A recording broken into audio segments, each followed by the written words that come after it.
ఏంటిరా తల్లి కొడుకు ఇద్దరి ముఖాలు దీపాలలా వెలిగిపోతున్నాయి, ఏంటి సంగతి అని అడుగుతారు అప్పుడే ఆఫీస్ నుంచి వచ్చిన ప్రతాప్.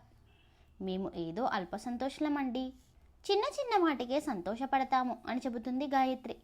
ఆ కారణం ఏంటో చెబితే నేను కూడా సంతోషపడతాను కదా అని అడుగుతాడు ప్రతాప్. విషయం డాడీకి తెలిస్తే ఇంకేమైనా ఉందా అనుకుని గాయత్రి వైపు చెప్పొద్దుమా అని సైగ చేస్తాడు విక్రాంత్. సరే అని భర్త వైపు చూసి చాలా అలసిపోయినట్లుగా ఉన్నారు, కాఫీ తీసుకుని రానా అని అడుగుతుంది గాయత్రి. ఈరోజు ఆఫీస్లో మీటింగ్స్ ఎక్కువగా ఉన్నాయి గాయత్రి, అన్నీ పూర్తయ్యేసరికి తలనొప్పి వచ్చేసింది. నిజంగానే నీ చేతి కాఫీ తాగితే కానీ తగ్గేలా లేదు అని చెబుతారు ప్రతాప్. అయితే మీరు వెళ్ళి ఫ్రెష్ అవ్వండి, నేను మీకోసం కాఫీ తీసుకుని వస్తాను అని చెప్పి విక్కీ నువ్వు వెళ్ళి తమ్ముడితో కాసేపు టెన్నిస్ ప్రాక్టీస్ చెయ్యి, వాడితో టైం స్పెండ్ చేయడం లేదు అంటూ ఏడుస్తున్నాడు అని చెబుతుంది గాయత్రి. సరే అమ్మా అని మెల్లగా అక్కడ నుంచి జారుకుంటాడు విక్రాంత్. భర్తకి కాఫీ తీసుకుని వెళ్ళి ఇస్తుంది గాయత్రి. అలా మళ్ళీ రోజులు గడుస్తూ ఉంటాయి.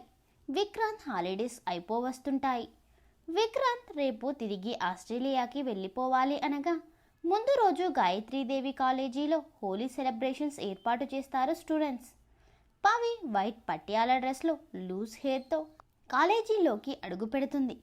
ఇప్పుడు ఆస్ట్రేలియాకి వెళ్తే మళ్ళీ ఎప్పుడు ఇంటికి వస్తాడు, తను పవిని ఎప్పుడు కలుస్తాడో తెలియక ఆ రోజు హోలీలో నేరుగా పవికి ఎదురుపడాలి అని అనుకుంటాడు విక్రాంత్. అనుకున్నట్లుగానే తల్లికి కూడా చెప్పకుండా ముఖానికి రంగు పూసుకుని స్టూడెంట్స్తో జాయిన్ అవుతాడు.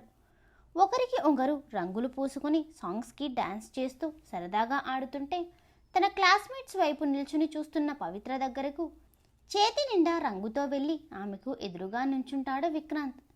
తన ఎదురుగా ఉన్న 6 అడుగుల కటౌట్ చూసి తలపైకెత్తి ముఖం చూస్తుంది పవిత్ర. రంగులతో పిచ్చి పిచ్చిగా ఉన్న విక్రాంత్ ముఖం చూసి తన ముందు ఎందుకు నుంచున్నాడు అని అనుకుంటుంది పవిత్ర. చేతిలోని రంగులను పవిత్ర 2 చెంపల మీద రాస్తాడు విక్రాంత్. అప్పుడే అనుకోకుండా ఆ ప్రదేశం అంతా రంగు నీళ్లు కొడుతూ ఉంటారు. నీళ్లు వచ్చి మీద పడడం వెంటనే కళ్ళు మూసుకుంటుంది పవిత్ర. పవిత్ర ముఖాన్ని దోసిళ్లలోకి తీసుకుని నుదుటి మీద చిరుముద్దిచ్చి I love you Pavi for ever and ever అని చిన్నగా పవిత్ర చెవిలో చెప్పి ఆమెను కౌగిలించుకుని వెంటనే అక్కడి నుంచి వెళ్ళిపోతాడు విక్రాంత్. కళ్ళు తెరిచిన పవికి అసలు ఏం జరుగుతుందో కూడా అర్థం కాదు.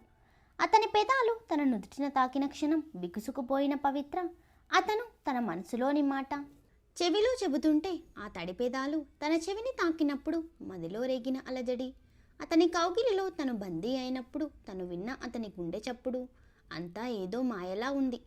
అతనెవరో చూడాలి అనే ఆరాటంతో కళ్ళు తెరిచిన పవిత్రకి విక్రాంత్ జాడ కనిపించకపోవడం అది కలో నిజమో కూడా అర్థం కాదు. అతని స్పర్శ ఇంకా తనకి గుర్తుందంటే అది నిజమే. ఆ స్పర్శ తనకి ఇబ్బంది కలిగించినట్లుగా అనిపించలేదు. తప్పుడు ఉద్దేశంతో ముట్టుకుని ఉంటే తనకి రంగు రాసినప్పుడే విక్రాంత్ చెంప చెల్లుమనిపించేది. పైగా అతని కళ్ళల్లోకి చూసిన క్షణం ఆ చూపులో ఎలాంటి తప్పు కనిపించలేదు. కొంచెం సేపటికి అతని జాడలేక ఇంకా కనిపించడు అని నిర్ణయించుకొని ఆ విషయం అక్కడితో వదిలేస్తుంది పవిత్ర. పవితో ఉన్న ఆ కొద్ది క్షణాలను పదే పదే గుర్తు చేసుకుంటూ మరుసటి రోజు ఆస్ట్రేలియాకి వెళ్ళిపోతాడు విక్రాంత్. అక్కడ లేకపోయినా ఎప్పటికప్పుడు తల్లి ద్వారా పవిత్ర గురించి ఎప్పటికప్పుడు అన్ని విషయాలు తెలుసుకుంటూ ఉంటాడు విక్రాంత్. పవిత్ర ఫోటోలను కలెక్ట్ చేసి ఫ్రేమ్ చేయించి ఉంచుతాడు విక్రాంత్. ఒకరోజు కాలేజీలో ట్రిప్కి తీసుకుని వెళ్ళడానికి ఏర్పాట్లు చేస్తారు. నారాయణ గారి ఆరోగ్యం బాగోక గాయత్రి ట్రిప్ని చివరి నిమిషంలో క్యాన్సిల్ చేసుకుంటుంది. 15 రోజులు ట్రిప్ కోసం పవిత్రను బస్ ఎక్కించడానికి వెళ్తారు భారతి మోహన్. పవిత్ర బస్ ఎక్కుతూ ఎందుకో మనసంతా అదోలా అనిపిస్తుంటే మొదటిసారి తల్లిదండ్రులను వదిలి చాలా దూరం ఒంటరిగా ప్రయాణం చేయడానికి వెళ్తున్నందుకు వచ్చిన భయం అని అనుకుంటుంది పవిత్ర. కూతురుని సంతోషంగా బస్ ఎక్కించడానికి వచ్చిన వాళ్ళు తిరిగి కూతురుని ఎలాంటి పరిస్థితిలో చూడాల్సి వస్తుందో. ఢిల్లీ వాళ్ళు చేరుకోవాల్సిన ప్లేస్. ఈ మధ్యలో ట్రైన్స్ మారుతూ రకరకాల ప్లేసెస్ విజిట్ చేస్తూ 3 రోజులకి ఢిల్లీ చేరుకుంటారు పవిత్ర వాళ్ళు. ఢిల్లీలో 3 రోజులు ఉండి ఆ తర్వాత అక్కడ చుట్టుపక్కల ఊర్లలోని ప్రత్యేకమైన ప్రదేశాలను చూసి వారం రోజులు సంతోషంగా గడిపి తిరిగి ప్రయాణం అవ్వాలి అనుకుంటారు. ప్రయాణానికి అంతా సిద్ధం చేసుకుని ఆ రోజు తమ ఫ్రెండ్స్లో ఒకరి పుట్టినరోజు కావడం అందరూ దగ్గరలో ఉన్న హోటల్కి వెళతారు. అందరూ డిన్నర్ చేసి సాంగ్స్ పాడుకుని పడుకునే సమయం అవుతుంటే నడిచే తాము ఉంటున్న రూమ్స్ వైపు వెళ్తూ ఉంటారు. ఇంతలో ఎక్కడి నుంచి వచ్చిందో సడన్గా ఒక వ్యాన్ వచ్చి పవిత్ర వాళ్ళ ముందు ఆగుతుంది. అందులో నుంచి కొందరు వ్యక్తులు దిగి ముఖానికి మాస్క్ పెట్టుకుని వాళ్ళ చేతిలో ఉన్న బాటిల్తో స్ప్రే చేస్తారు. కొందరు స్పృహ కోల్పోతారు. అందులో పవిత్ర కూడా ఉంటుంది. పవిత్రతో సహా అమ్మాయిలను 5 దాకా వ్యాన్లో ఎక్కించుకున్న వాళ్ళు మిగతా వాళ్ళు కూడా దగ్గరకు రావడం చూసి వెంటనే ఇంకా 2-3 ఎక్కించి అక్కడ నుంచి వెళ్ళిపోతారు.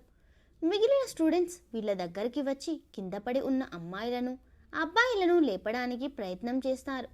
వాళ్ళు లేచిన తర్వాత ఏమైందో తెలియక అందరినీ కౌంట్ చేయగా అందులో 8 మంది మిస్ అయ్యారు అని తెలిసి వెంటనే గాయత్రీదేవికి సమాచారం అందిస్తారు. వెంటనే ప్రైవేట్ జట్లు ఢిల్లీకి చేరుకుంటుంది గాయత్రి. కనిపించకుండా పోయిన అమ్మాయిల గురించి డీటెయిల్స్ తీసుకుని వెతకడం ప్రారంభిస్తుంది. స్పృహలోకి వచ్చిన పవిత్ర చుట్టూ ఉన్న పరిసరాలను గమనిస్తుంది. అంతా చీకటిగా ఉంది. ఏదో చిన్న బెడ్ లైట్ నుంచి వచ్చిన వెలుగు తప్ప మరే వెలుతురు లేదు. అసలు తను ఎక్కడ ఉందో కూడా అర్థం కావడం లేదు. వెంటనే తన పక్కన ఉన్న అమ్మాయిలను చూసి బుగ్గ తట్టి లేపుతుంది పవిత్ర. ఆ అమ్మాయి కళ్ళు తెరిచి చూస్తూ పవి మనం ఎక్కడ ఉన్నాము అని అడుగుతుంది. ఆ అమ్మాయి నాకు కూడా అదే అర్థం కావడం లేదు. మనం అసలు ఇక్కడికి ఎలా వచ్చాం, ఎవరు మనల్ని తీసుకుని వచ్చారో తెలియాలి. ముందు నువ్వు మిగిలిన వాళ్ళని లేపు, నేను బయటకు వెళ్ళడానికి డోర్ ఏమైనా ఉందేమో చూస్తాను అని చెప్పి ఆ చీకటిలోనే నెమ్మదిగా లేచి గదిలో నుంచి బయటకు వెళ్ళడానికి తలుపులు కొంచెం జరుపుతుంది పవిత్ర. పక్క గదిలో వెలుతురు వస్తుంటే గది తలుపు పూర్తిగా తెరిచి లోపలికి వెళ్తుంది పవిత్ర. లోపల ఉన్న వాళ్ళని చూసి షాక్ అవుతుంది. అక్కడంతా 12 నుంచి 16 ఏళ్ల మధ్య వయసు ఉన్న ఆడపిల్లలు 10ల సంఖ్యలో ఉన్నారు. పవిత్రను చూడగానే మమ్మల్ని వదిలేయండి అని బతిమిలాడుతున్న వాళ్ళని చూసి ఉష్ అని దగ్గరికి వెళ్ళి నేను మిమ్మల్ని ఏం చేయడానికి రాలేదమ్మా, ఎవరు నన్ను ఇక్కడికి తీసుకుని వచ్చారు అని చెబుతుంది పవిత్ర. వీళ్ళు నిన్ను కూడా ఇక్కడికి తీసుకుని వచ్చారా అక్క అని అడుగుతుంది వాళ్ళలో ఒక పెద్దమ్మాయి. హా అని చెప్పి మిమ్మల్ని ఇక్కడకు ఎవరు తీసుకుని వచ్చారు, మీరు ఎప్పటి నుంచి ఇక్కడ ఉన్నారు అని అడుగుతుంది పవిత్ర. రూప అనే అమ్మాయి ముందుకు వస్తూ మమ్మల్ని ఇక్కడకు తీసుకుని వచ్చి 4 రోజులవుతుందక్క. రోజు వచ్చి మేము ఎంతమంది ఉన్నామో లేదో చూసి వెళ్తున్నారు. రేపు మా అందరినీ ఎవరికో అమ్మేస్తున్నారట, వాళ్ళు మాట్లాడుకుంటే విన్నాము అని చెబుతుంది. తాము ఎలాంటి ఉచ్చులో ఇరుక్కున్నామో అర్థమయ్యి ఒక్క క్షణం పవిత్రకి తల తిరుగుతున్నట్లుగా అనిపించి భయం వేస్తోంది. కానీ ఎలాంటి పరిస్థితుల్లో అయినా ధైర్యంగా ఉండమని చెప్పే తల్లిదండ్రుల మాటలు, గాయత్రి మాటలు గుర్తు చేసుకుని ధైర్యం తెచ్చుకుంటూ మరి మీరు ఒక్కసారి కూడా తప్పించుకునే ప్రయత్నం చేయలేదా అని అడుగుతుంది పవిత్ర. చేశామక్క, మాలో ఒక పెద్దక్క మమ్మల్ని తప్పించడానికి చూసినందుకు ఆ అక్కని మా ముందే హింసించి చంపేశారు అని భయంగా ఏడుస్తూ చెబుతుంది రూప. ఆ సంఘటన గుర్తు చేసుకుంటూ అందరూ ఏడ్చేశారు. వాళ్ళను చూసి మనసు తరుక్కుపోతుంటే వద్దు ఏడవకండి, మిమ్మల్ని ఇక్కడ నుంచి నేను తప్పిస్తాను అని చెబుతుంది పవిత్ర. నిజంగానా అని అడుగుతారు వాళ్ళంతా మెరిసే కళ్ళతో. హా ఒట్టు, కానీ మీరందరూ నేను చెప్పినట్లుగా చెయ్యాలి అని అంటుంది పవిత్ర. చేస్తామక్క అని అంటారు పిల్లలు. మీరెవ్వరూ భయపడకండి, మనందరం తప్పకుండా ఇక్కడి నుంచి బయటపడతాము. మన భయమే మన బలహీనత, నా మీద నమ్మకం ఉంచండి అని చెప్పి తన క్లాస్మేట్స్ దగ్గరకు వెళ్తుంది పవిత్ర. పవిత్ర ఏంటి ఇదంతా, మనం ఎక్కడ ఉన్నాము, అసలు ఎందుకు మనల్ని ఇక్కడికి తీసుకుని వచ్చారు అని అడుగుతారు వాళ్ళు. ఉమెన్ ట్రాఫికింగ్ అని చెబుతుంది పవిత్ర. వాట్, నువ్వేం చెబుతున్నావో మాకు అర్థం కావడం లేదు అని అంటారు. అమ్మాయిలను తీసుకుని వచ్చి వాళ్ళను వేరే దేశాలకు అమ్మేస్తున్నారు. ఇప్పుడు మనం ఆవలలోనే ఇరుక్కున్నాము. రేపు మనల్ని అందరినీ ఎవరికో అమ్ముతున్నారు. మనం దేశం దాటకముందే ఎలాగోలా ఇక్కడి నుంచి బయటపడాలి. అలా జరగాలంటే మనం అందరం ఒక్కటిగా మారాలి అని చెబుతుంది పవిత్ర. చాలా చోట్ల విన్నాను, ఈ సర్కిల్లోకి వస్తే జీవితంలో బయటపడలేమంట అని చెబుతుంది ఒక అమ్మాయి. అదే, ఆ భయమే వద్దు. ఎవరి విషయంలోనూ అలా జరిగిందని మనకు అలానే జరుగుతుందని భయం పెట్టుకోకు. మనం ఎలాగైనా ఈ ఉచ్చులో నుంచి బయటకు వెళ్ళాలి. మనమే కాదు, ఆ గదిలో ఇంకా చాలామంది పిల్లలున్నారు. నేను చెప్పినట్లుగా చెయ్యండి అని తన ఆలోచన చెబుతుంది పవిత్ర. సరే అని అందరూ ఒక మాట మీదకు వస్తారు. ఏదో తలుపు చప్పుడు అవ్వడంతో ఎవరో వస్తున్నట్లుగా ఉన్నారు, అందరూ స్పృహలో లేనట్లుగా నటించండి అని చెప్పి గోడకు ఆనుకుని కూర్చొని కళ్ళు మూసుకుంటుంది పవిత్ర. ఒక వ్యక్తి తలుపు తీసుకుని ఆ గదిలోకి వచ్చి అలాగే పక్క గదిలోకి కూడా వెళ్ళి అందరూ ఉన్నారో లేదో చెక్ చేసి పవిత్ర వాళ్ళు ఎవ్వరూ స్పృహలో లేకుండా ఉండడం చూసి తలుపుకి గడియ పెట్టకుండా వెళ్ళిపోతారు. అతను వెళ్ళిపోయాక పవిత్ర పైకి లేచి నెమ్మదిగా తలుపు సందులో నుంచి బయటకు చూస్తుంది. ఇంతకు ముందు వచ్చిన వాడు గది బయట కూర్చుని మందు కొడుతూ ఉంటాడు. వాడు తాగి కిందనే పడుకోవడం చూసి నెమ్మదిగా గది తలుపు తీసి గదిలో నుంచి బయటకు వస్తుంది పవిత్ర. మెట్ల వైపు వెళ్ళి కిందకు చూస్తుంది. కింద ఇంకా మెట్లు ఉండడం, కొంతమంది కింద కాపలా కాస్తూ ఉండడం చూసి వెంటనే ఇంకొంతమంది అమ్మాయిలను పిలిచి, మీరు ఈ మెట్ల దగ్గరే ఉండండి, ఒకవేళ కింద నుంచి ఎవరైనా పైకి వస్తున్నట్లు అయితే గదిలోకి వెళ్ళి తలుపు వేసేయండి, అలాగే ఒక ఇద్దరు నాతో పాటు రండి, మిగిలిన గదులు వెతుకుదాము అని చెప్పి తన క్లాస్మేట్స్ ఇద్దరిని తీసుకుని వెళ్తుంది. అదంతా పాడుబడ్డ బంగ్లాలా ఉండడం ఒక్కొక్క గదిలోకి వెళ్ళి చూస్తుంది పవిత్ర. ఆ గదుల్లో ఇంతకుముందు అమ్మాయిలను ఉంచినట్లుగా కొన్ని చైన్స్ అలాగే డ్రెస్సెస్ ఉండడం, ఆ డ్రెస్లకు ఉన్న చిన్నీళ్ళు తీసుకుని వేరే వైపు వెళ్తుంది పవిత్ర.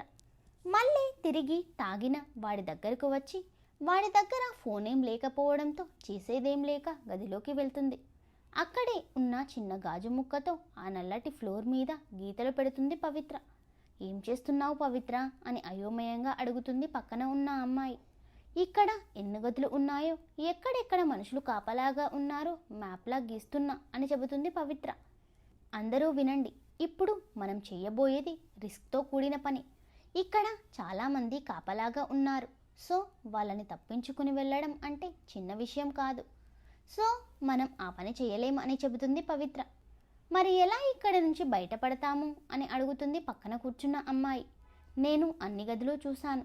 ఒక గదిలో కొందరు రౌడీలు ఉన్నారు. వాళ్ళ దగ్గర ఉన్న మొబైల్ ఫోన్స్ ఒక ర్యాక్లో పెట్టి ఉంచారు, కానీ వాళ్ళు అక్కడ ఉండగా మనం వాటిని తీయలేము.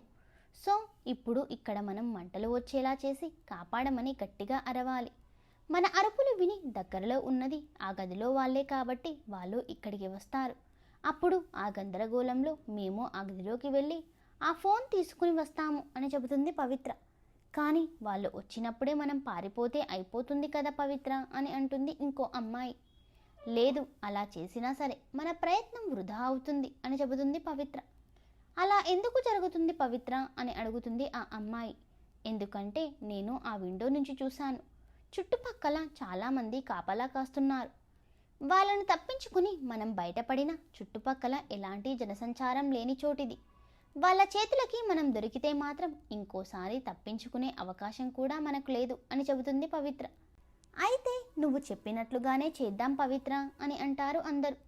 అయితే సరే, నేను చెప్పినట్లుగా చేయండి అని గది నుంచి బయటకు వెళ్ళి మందు బాటిల్ అలాగే వాడి జేబులో ఉన్న లైటర్ తీసుకుని పిల్లలను ఉంచిన గదిలోకి తీసుకుని వెళ్తుంది పవిత్ర. వాటితో ఏం చేయబోతున్నావు అని అడుగుతారు కొందరు. ఒక్క నిమిషం వెయిట్ చేయండి అని చెప్పి తనతో ఇంతకు ముందు తెచ్చిన చున్నీలని గుట్టగా ఒక చోట వేసి వాటి మీద మందు పోసి, రూప, నేను వెళ్ళిన 2 నిమిషాలకి ఈ లైటర్ వెలిగించి ఆ చున్నీ మీద వెయ్యండి, మీరంతా కాపాడండి అని అరుస్తూ ఒక పావు గంట సేపు మేనేజ్ చేస్తే చాలు, మనం ఇక్కడ నుంచి బయటపడే మార్గం దొరుకుతుంది. అలాగే నువ్వు అని తన క్లాస్మేట్ వైపు చూసి, వాళ్ళు వచ్చే టైంకి ఆ లైట్ని ఈ కర్రతో పగలగొట్టేయి అని చెబుతుంది పవిత్ర. కానీ ఎందుకు అని అడుగుతుంది ఆ అమ్మాయి. మంటలు ఎలా వచ్చాయి అని అడిగితే ఆ బల్బు పేలి షార్ట్ సర్క్యూట్ అయ్యింది అని ఏదో ఒకటి చెప్పేయి అని చెప్పి బయటకు వెళ్ళి ఆ గది పక్కనే ఉన్న మరొక గదిలోకి వెళ్ళి దాక్కుంటుంది పవిత్ర.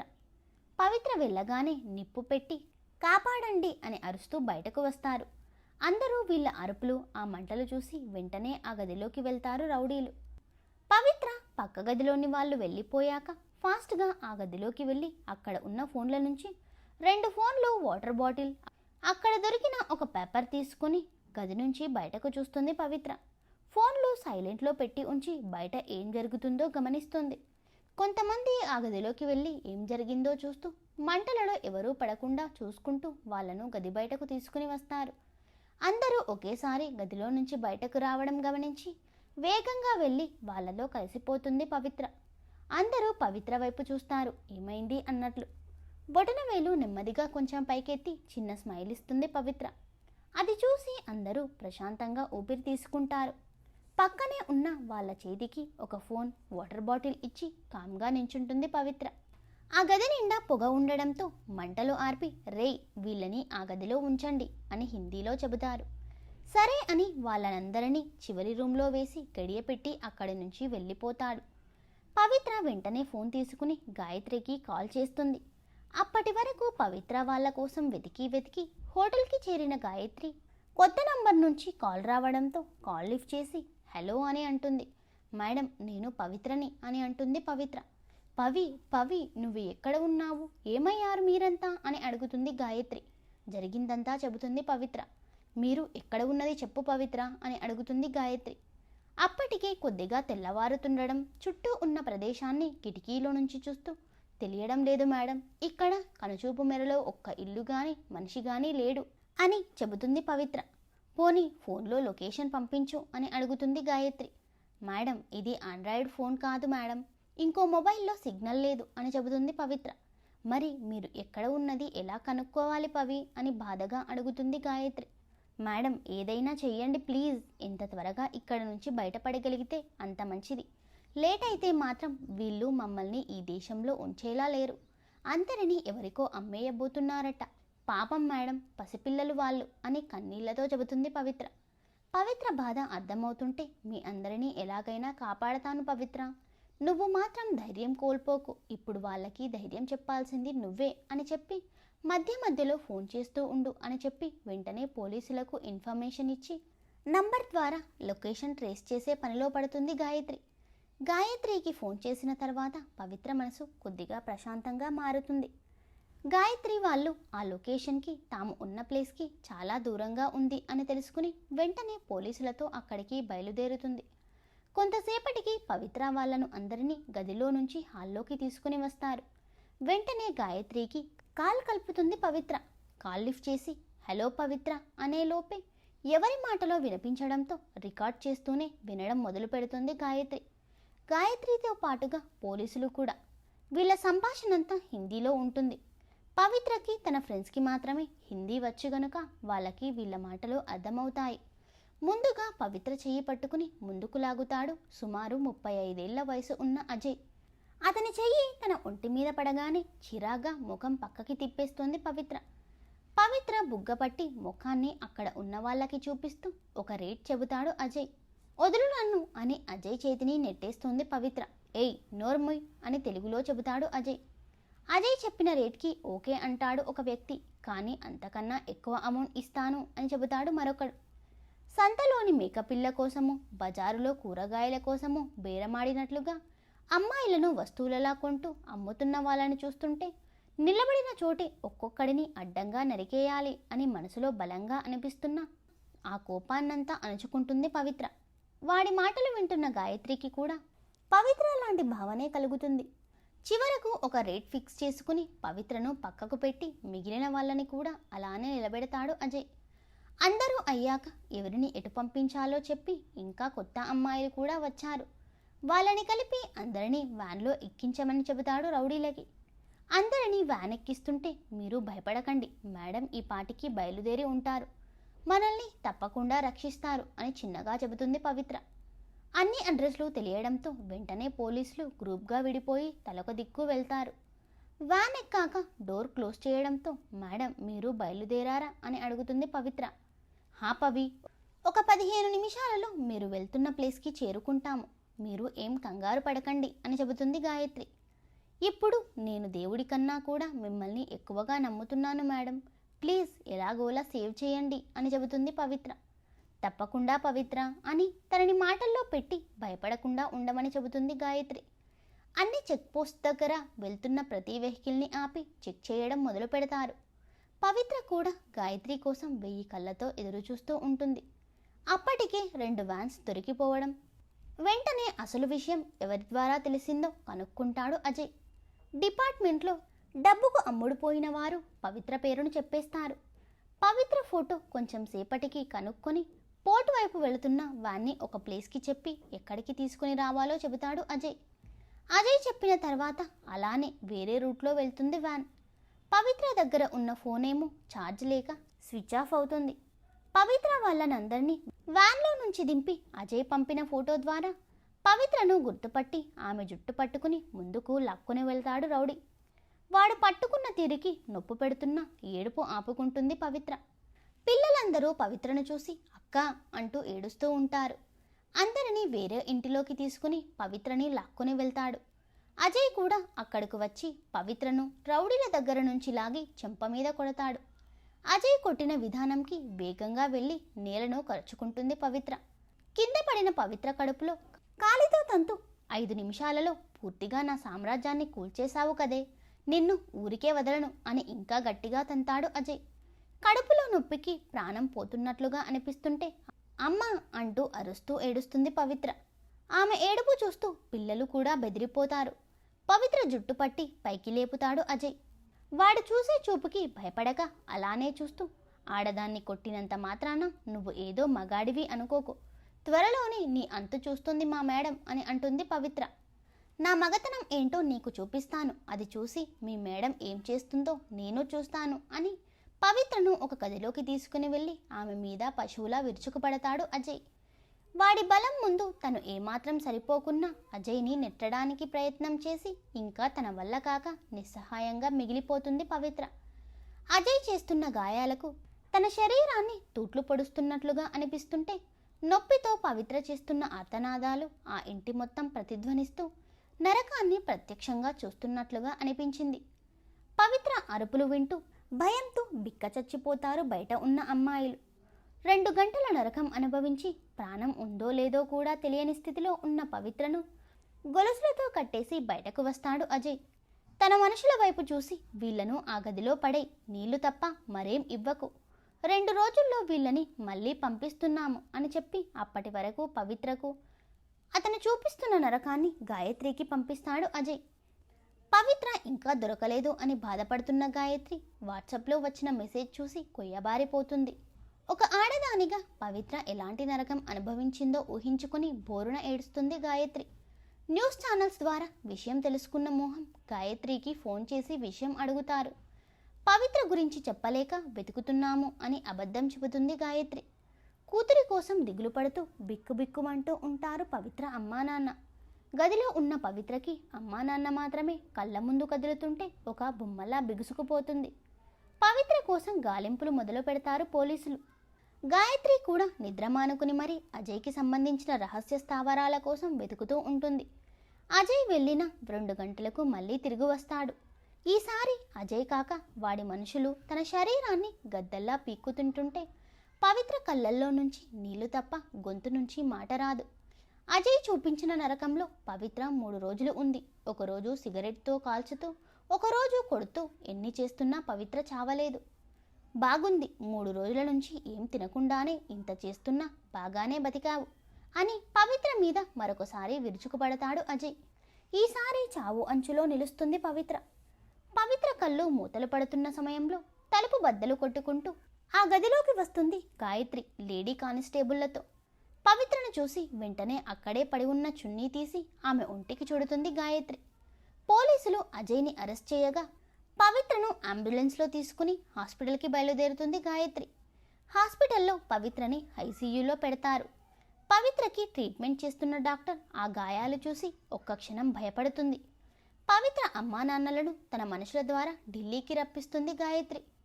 కూతురుని చూపిస్తాము అని హాస్పిటల్కి తీసుకుని రావడం, మోహన్ భారతి ఇద్దరూ భయంగా గుండెను అరచేతిలో పెట్టుకుని గాయత్రి దగ్గరకు వెళ్తారు. మా కూతురు ఎక్కడ మేడం అని అడుగుతారు మోహన్. ఐసీయూలో ఉన్న పవిత్రను గ్లాస్ డోర్లో నుంచి చూపిస్తుంది గాయత్రి. తర్వాత ఏం జరిగిందో నెక్స్ట్ పార్ట్లో చూద్దాం. Thank you for watching.